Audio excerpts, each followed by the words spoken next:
succès réside simplement dans le fait de ne pas être un putain de feignant et de faire ce qu'il y a à faire. Genre, 90% des gars qui réussissent se sont juste pointés. Vous ne vous sentirez pas parfait tous les jours. Si je travaillais seulement quand je me sentais bien, je serais une grosse merde. Parce qu'il y a beaucoup de jours où je ne veux pas le faire. Et c'est la même chose avec tout le monde. En fait, c'est devenez bon dans quelque chose. Il y aura ces jours où vous devrez juste passer au travers. Et ils seront probablement plus nombreux que les jours où vous n'aurez pas à le faire. Donc, le bénéfice de la discipline à mes yeux est que, grâce à la discipline, je peux faire avancer les choses. Je le dis toujours. Genre, je suis la personne disciplinée la plus paresseuse que je connaisse. Parce que je ne veux pas le faire. Mais je le fais toujours. Écrivez-le. Écrivez tout ce que vous voulez faire. Mais je ne vous demande pas d'être fou, genre, je veux devenir le prince de Brunei ou je veux avoir une base sur la lune. Ferme ta gueule. C'est ce que je veux que tu fasses. Écrivez ce que vous aimeriez régler dans votre vie. Si vous êtes en surpoids de 10 kilos, vous voulez perdre 10 kilos? Faites-le correctement. Commencez à manger des légumes. Surveillez vos calories. Notez tout ce que vous mangez. Exercez-vous tous les jours. Forcez-vous à le faire. Dis-toi que tu es le capitaine. Le cerveau est le capitaine. Les troupes sont le corps. Les troupes ne veulent pas écouter? Va te faire enculer. Tu manques d'autorité. Écoute-toi, lève-toi et fais-le. Mais tu dois l'écrire. Parce que si tu ne l'écris pas, tu te rends pas compte que tu fais de la merde. Tu vas pas manger correctement. Tu vas pas compter ce que tu manges. Tu vas pas te bouger le cul à la salle. Écrivez ce que vous devez faire. C'est comme se brosser les dents. Tu vas pas te dire « Oh, je ne veux pas me brosser les dents aujourd'hui. » D'accord. Sauf que ça devient une habitude. Tu chopes des caries et tu finis avec des dents de merde. Fais-le. Force-toi à le faire. Juste, fais-le. Et si tu fais ça, que tu écris cette merde sur papier, tu pourras changer ta putain de vie.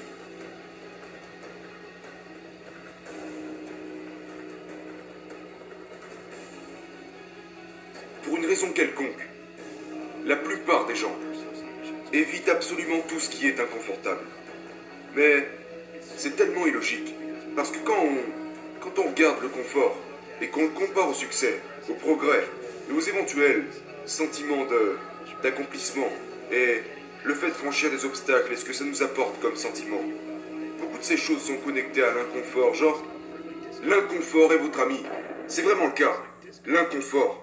Et ne pas être heureux et satisfait de certaines situations dans nos vies, de certains sentiments, sont des éléments extrêmement motivants et ils sont formidables pour faciliter le changement. Et pourtant, notre instinct nous demande d'éviter ces choses, pour qu'à la place nous nous asseyions dans ce canapé pour regarder ces putains d'émissions de télé-réalité. C'est quand même curieux. Beaucoup d'artistes de bande dessinée, musiciens aussi je pense, mais les écrivains c'est sûr. L'un des plus gros problèmes pour les gens c'est de s'asseoir et de faire le travail. Pressfield parle de ça, de la manière la plus précise et belle possible. Et il traite cette attitude comme un ennemi. Il appelle ça la résistance. Vous devez vous asseoir et surmonter la résistance comme un pro. Fais ton travail. Et peu importe si tu es malade, si tu as des enfants, peu importe ta situation, assieds-toi et mets-toi au travail.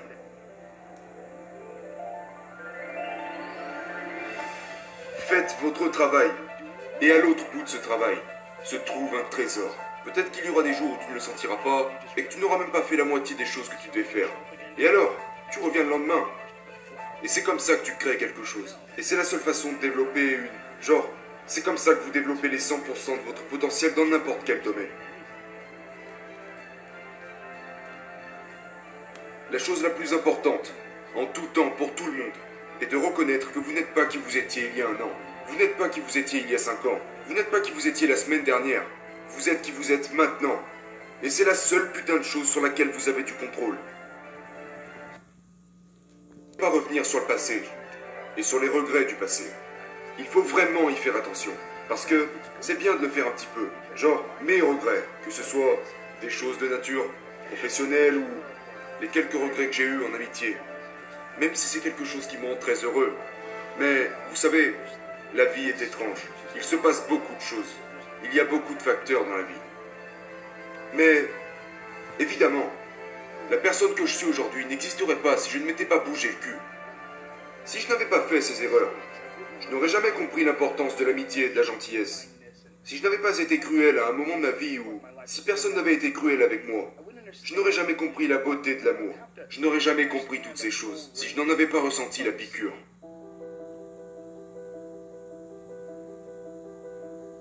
Si personne ne t'a jamais frappé, tu n'apprécies pas vraiment la sécurité. Parce que beaucoup de gens ne comprennent même pas ce qu'est la sécurité. Oh, t'as vu, on est en sécurité maintenant. Mais ce n'est tellement pas le cas. À tout moment.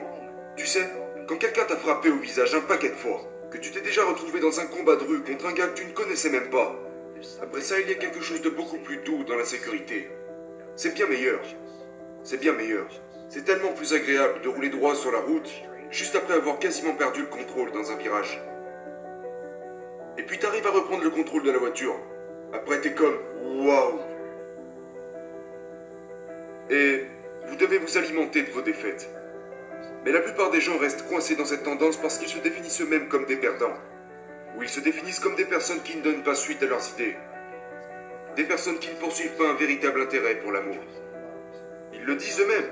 Oh, tu sais, je commence quelque chose et puis ensuite, j'abandonne. Non, c'est pas vrai.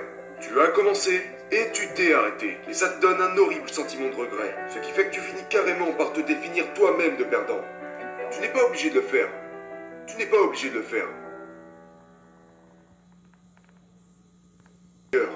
Et plus riche. Si vous avez un objectif, que vous poursuivez cet objectif et que vous accomplissez certaines choses, vous aurez ce regain de confiance. Vous aurez une plus grande estime pour vous-même. Et peu importe ce que vous faites.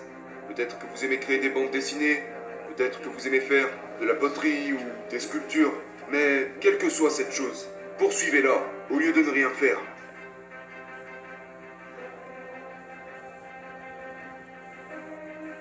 Je me plais dans beaucoup de choses. Et ce que j'ai trouvé est pour moi la meilleure façon de vivre ma vie. Mais je ne dis pas, tu sais, certaines personnes aiment vraiment leur vie quand ils ont leur cul assis dans un putain de canapé. Quand je m'assois dans un putain de canapé, je ne m'aime pas. Ce que j'aime, c'est faire avancer les choses. Mais tu sais, le seul véritable travail à faire, c'est se discipliner. Travailler les fois où je n'ai pas envie de travailler. Écrire quand je n'ai pas envie d'écrire. Mais voilà mon point de vue. C'est plus dur pour moi de ne pas faire ce que je suis censé faire que de faire ce que je suis censé faire même quand je n'en ai pas envie. Parce que si je ne fais pas ce que je suis censé faire, je devrais faire face aux regrets et aux doutes. Et ça m'est déjà arrivé. C'est ce que j'ai fait une grande partie de ma vie, éprouver du regret. Et je n'aime pas ça. Je me dis juste, eh bien, quelle est la différence? Si tu ne le fais pas, tu regretteras de ne pas l'avoir fait et tu te sentiras comme un loser. Alors fais-le.